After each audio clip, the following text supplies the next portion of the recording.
I've done one of these videos in the summer, but as we're moving into autumn and winter, I thought I'd do another one of my current favourite houseplants that I have in my collection. All of these plants I'm about to show you are super easy and really easy to care for. So if you are new to plant care and looking for something easy to add to your collection, then this video will be helpful for you. I'm all for easy, low maintenance because I love having plants in my space. It helps my mental health, being surrounded by nature.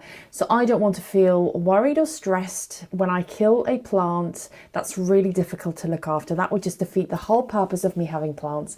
So easy, low maintenance are the plants that I do and have in my space. So if you think that sounds like something that would be helpful, then let's get going.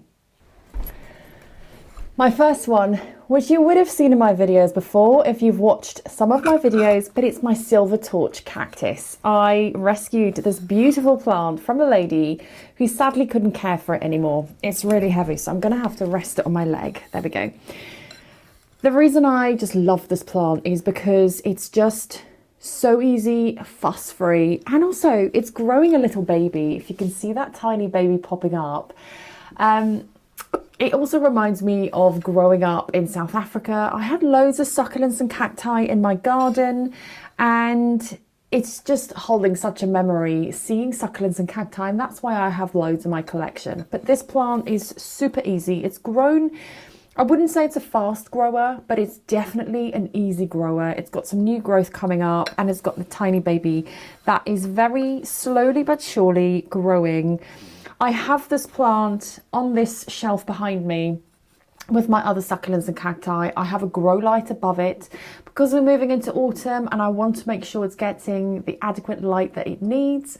I have a grow light coming on in the evenings for at least 3 hours on top of this plant, so it gives it adequate light. I also fertilize it during the growing months, and because I can see it's still growing, I will continue to fertilize during the autumn months, but I will maybe slow down during winter when I see the plant growth slowing down. So if you're looking for a very, very easy plant, very low maintenance, it's so forgiving if you don't water. I don't even know when I last watered this plant, but it's definitely one of my favorites, and it just brings me so much joy when I walk into my plant room. Number 2 is my Scindapsus. I rescued this plant also from someone else who didn't want it anymore. I've cut and propagated and made so many new plants from this mother plant, and here is one that I have downstairs on a windowsill, and it's so forgiving.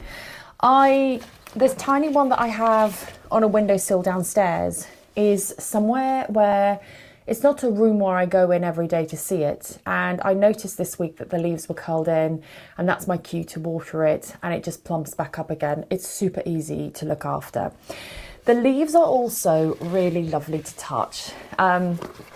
If you have seen my previous videos, you'll know that I do a school project in my local community where I donate 5 plants to local schools once a month for their wellbeing room for students to enjoy who are going through a tricky time and having to spend some time in a wellbeing room. This is one of the plants that I often gift in a pot, and I recently received some feedback to say that the students just love touching this leaf because it's got such a satin feel to it. It's also known as a satin pothos. It's not a pothos, it's a Scindapsus, which is a completely different plant, but it's often mistaken for a pothos. It's just beautiful and one of my favourite trailing plants. I have it in a bright spot, out of direct sunlight.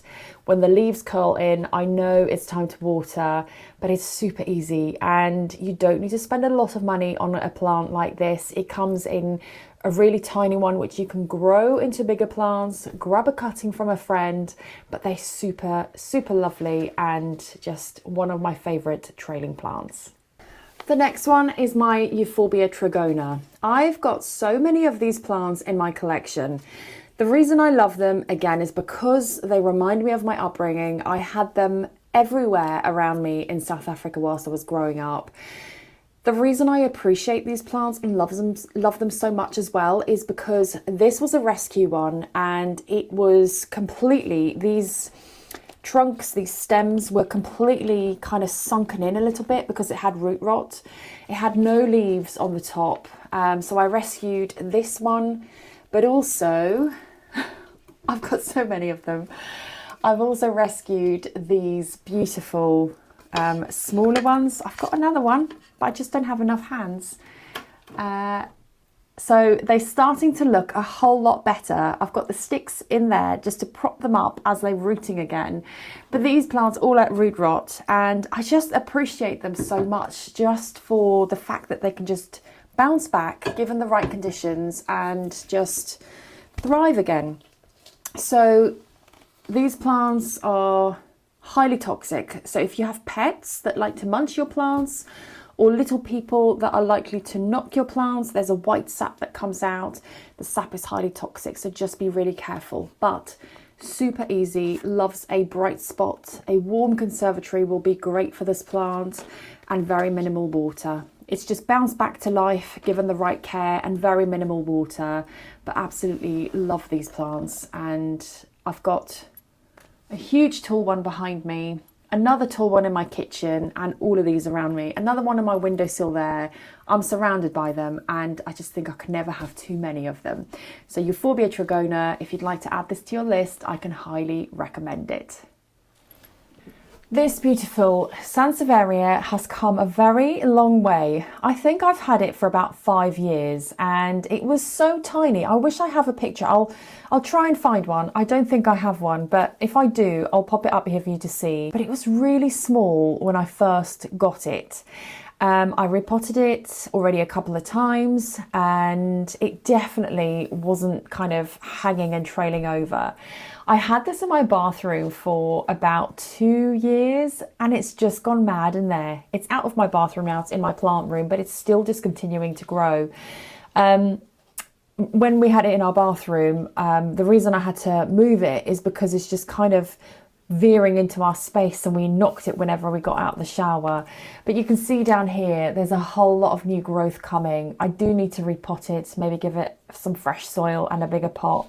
But it's as like any other Sansevieria that I have. It's so easy, fuss-free, and just one of my beautiful plants that's very interesting as well, and also reminds me of South Africa, because I used to find Sansevieria everywhere wherever I went. If you don't have a Sansevieria, grab yourself one. They propagate really well as well, so grab a cutting from a friend. If you're never sure how to do that, always ask. I'm always happy to help. These two are my Opuntia cacti. I do have one already that I've shown on my channel, and I'll leave a picture up here. The one that I'm leaving the picture of up here has grown so much over the summer. It had little pads coming out just before I went on holiday, and I came back and they were so well developed. It's grown so quickly. It's in a bright spot, and it does get some, just be careful, I'm not touching the pads, I'm just removing a little stick. I'll talk about the pads in a minute. It's in a bright spot. It does get some direct morning sun and afternoon sun. I give it some very minimal water, and it's just super easy. Be really careful though not to touch the mature pads. The smaller ones that are just coming out aren't as difficult and horrible to touch, but when you touch the fully developed ones, it is really prickly and it sticks to your fingers, and it's quite difficult to get out. It's quite an irritant to the skin and to the fingers. So don't touch the fully developed pads. But the new ones are quite soft and fluffy. It's also known as bunny ear cactus. And I don't know why, but I would imagine the reason it's called bunny ear cactus obviously is because it looks like bunny ears, but the new ones that come out are really quite soft and quite fluffy to touch, whereas these developed ones I wouldn't touch. I've made that mistake before. Even when I brush past the plant and it brushes my hand, it's just really irritating. But absolutely love them. I love the different colours and the different varieties of them, and they're just super easy, perfect for a smaller bright spot that you have in your home. This is my Monstera adansonii, and I haven't really shown this plant before because it's downstairs in the spare room, and I feel a bit for this plant because it's been through so much. Because it's in a spare room, I don't often get to see it, which means it doesn't often get the water it needs. The leaves curl in and then I give it a drink and it plumps back up. But also, this plant has had some thrips in the past, twice I think. I treated it, it's been happy, I've propagated it loads, but I think the thrips are back. I'll give you a bit of a close-up. It's definitely thrips. So I will give you a bit of a close-up to show you what the thrip damage looks like. It's already isolated. I need to keep it away from my plants. It's already isolated downstairs. It's not around any other plant, which is good. But I'm going to be treating this with some horticultural soap. Give it a really good spray down. Gosh, yeah, it's really underneath my leaves. And I'll give you a close-up of what thrip damage looks like if you're not sure. But if caught early, it can absolutely be treated. Just talking about pests, I used to feel so disheartened whenever I saw a pest on my plant. But I just figured we're bringing nature into our space. It's just natural for some pests to appear. So don't feel disheartened. You can absolutely treat them. It's just part of the parcel of bringing plants and nature in, and it is going to happen. If you haven't had pests yet, you are likely to have some pests on your plants. Just always check them as you water, top and bottom part of the leaves, and it's very treatable. So this plant needs to go downstairs quite rapidly because I don't want any of my other plants getting thrips. I'm going to treat it and give it a good drink and fertilize it, and I'm sure in no time the thrips will be gone and the plant will be bounced back its normal happy self, because it's been a bit of a trooper, this plant. It's been through so much with thrips and all that. So I'm going to treat it, pop it back at its spot. But I love this plant. It's low maintenance, forgiving, and if you don't have one, get one for your collection. I'll give you a bit of a close-up of what thrip damage looks like. As soon as I spotted these discoloured leaves, I knew exactly what it was, because this plant has had it before and I know what thrip damage looks like now. But if you turn the leaves upside down, inside out, look everywhere, you'll see the discoloured leaves, and you might even see some black spots, some tiny black spots. That's the thrip poop that they leave behind, and they suck all the nutrients and goodness out of a plant. So make sure to check the top and the bottom part of leaves. And I'm going to be isolating this plant and treating it with some horticultural soap and treat it until it's all gone and the thrips have disappeared. My final plant is a bit of a beast. I can't bring it to you, so I'm going to have to move my camera to show you what it looks like. It's a Strelitzia, bird of paradise, and it's so big now. It's all up here, and I'll show you by moving my camera. I will very shortly be moving plant rooms.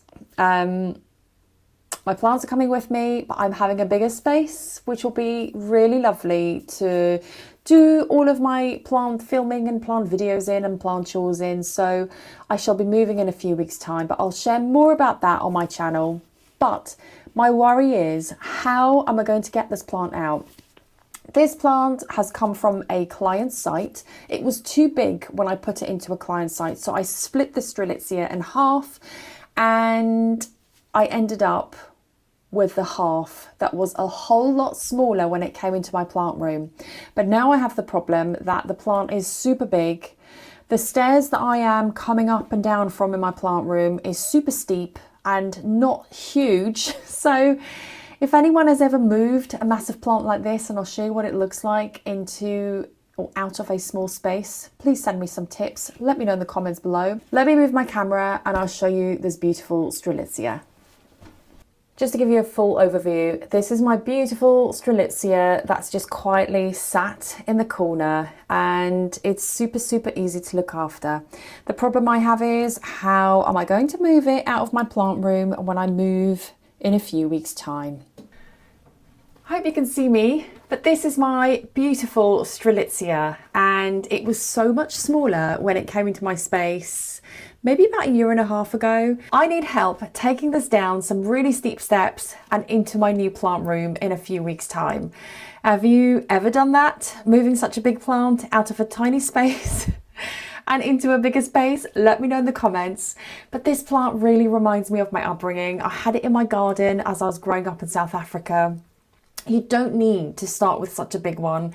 They come in little sizes, and it's so rewarding growing a small plant into something so big. So get yourself a Strelitzia. They're super easy, low maintenance, quite resistant, I would say, to pests. I have seen some mealybugs on them before, but if caught quickly, it's very easily treatable. These beautiful leaves just need to be kept clean by giving it a wipe to remove some dust, and it's very forgiving if you don't always give it a drink on time.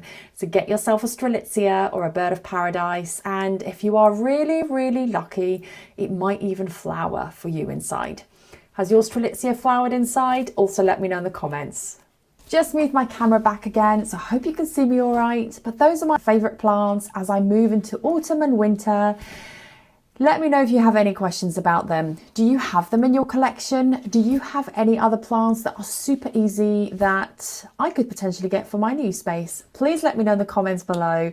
I'm always up for a new plant. I never like to spend too much, but if there's a way of getting a cutting, or if there's, you know, a special price on a plant, I'm all for it. If you have any questions about any of your other plants, please let me know in the comments as well. Thank you so much for watching. I'll see you next time. Bye.